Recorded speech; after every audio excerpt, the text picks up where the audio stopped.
Hello, everyone. So, a couple of folks who follow this channel and watch these videos mentioned that it's really hard to get news about Ukraine because, first of all, in the US, the news cycle is dominated by the elections, and I completely share your frustration in the matter. I think that considering all of the challenges humanity faces as a global community, we cannot afford to just pay attention and exist election to election. You know, we have to get out of the cycle because there are events in the world, not just the war in Ukraine, but other events in the world taking place that have impact on the United States and that will continue taking place and having impact on the United States regardless of the US election. So, yeah, I am with you on that. So, what I was able to extract from the news. First of all, we talked about the long distance drone strikes inside Russia. Those continue, and they do continue to be very effective. And again, big kudos to Ukrainian military and intelligence services for bringing that about, because consider, like, in your mind what is involved in carrying out such a strike. So you have to have the drones obviously built and programmed. You have to know exactly where they need to go at a long distance. You have to make sure that the guidance system has the signal that you can maintain the contact with them and adjust for any inaccuracies along the way. And remember, drones are not particularly big. They can be affected by the weather. They could be affected by the winds. They could be, nudged off course, etc., etc. So you don't just launch them and then sit back and watch them do their thing. And then, of course, you have to make sure that the strike has been delivered and there has been the desired effect. So, yeah, those are wonderful, and I applaud the Ukrainian ingenuity in terms of bringing that about. On the other hand, we have pressing issues at the home front. This is something I just discussed literally 15 minutes ago with my parents. We were talking again. Yeah, so in the eastern direction, particularly in the Donetsk region, things are very grave. And somebody else said, I can't stand to hear bad news about Ukraine. I am with you. Trust me, that makes me physically sick too.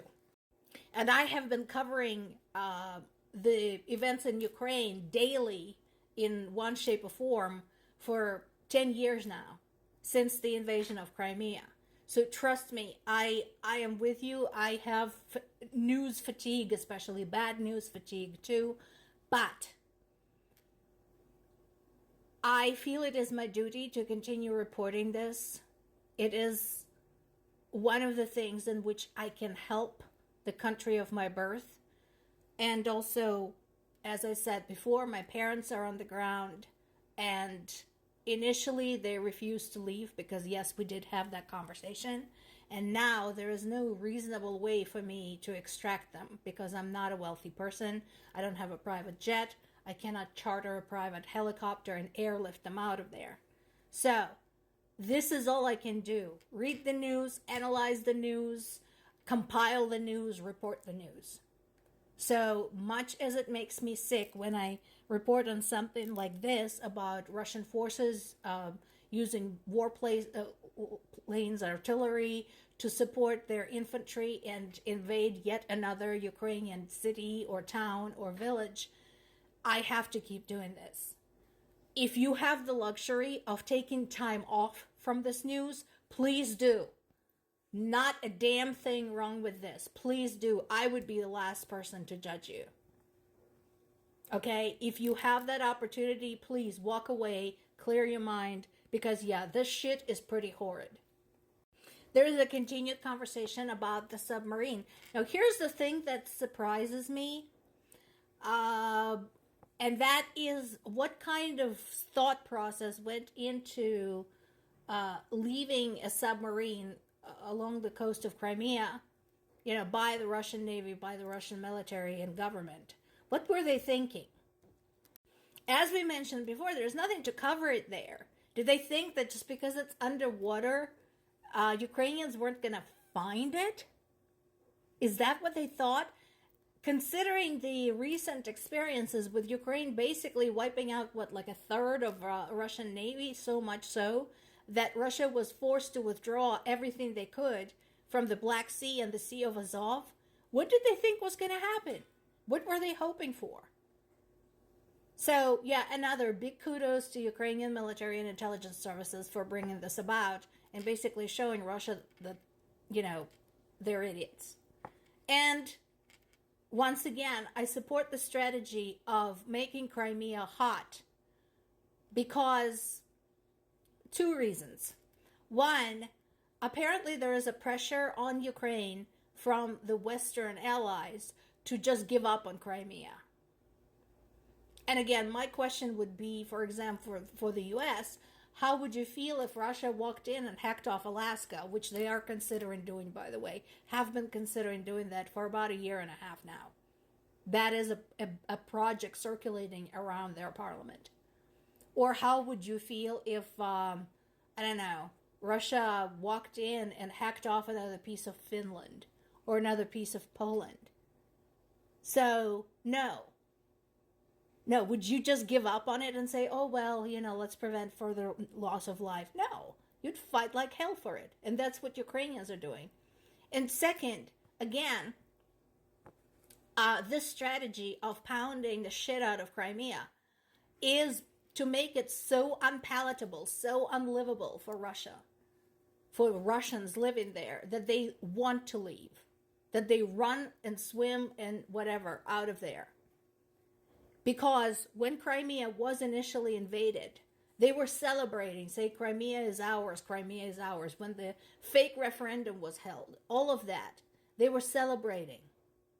So this is consequences, and they need to experience consequences to their actions. F-16s, big topic, I get it. And yes, somebody said, well, we've seen this before. And yeah, I agree with you. The similar sense of elation was when we got some Abrams tanks, right? And that didn't work out so hot. The conditions were different. The strategy was different, etc., etc. So no, I do not have any illusions about F-16s being received and suddenly, miraculously, Ukrainians win the war. It would be lovely, don't get me wrong, if that actually happened. Oh my God, I would be dancing in the streets, personally, along with, I'm sure, a lot of my fellow Ukrainian Americans. I would love if that actually happened, if the miracle was possible, and, yeah, we got F-16s, we pounded the shit out of the Russian army, wiped the whole front line clean, and we can all go home. That would be fantastic, but I don't think it's going to happen. An F-16 is a big, complicated behemoth. This behemoth has to be kept somewhere. It needs to be fueled, it needs to be maintained, it needs to be flown by somebody, and it needs to be concealed, which is complicated. Also, the pilots and mechanics trained to work with F-16s are being actively hunted like animals, both by Russian spies and by traitors within Ukraine. So this is very challenging. I do want to see an effective application for F-16s.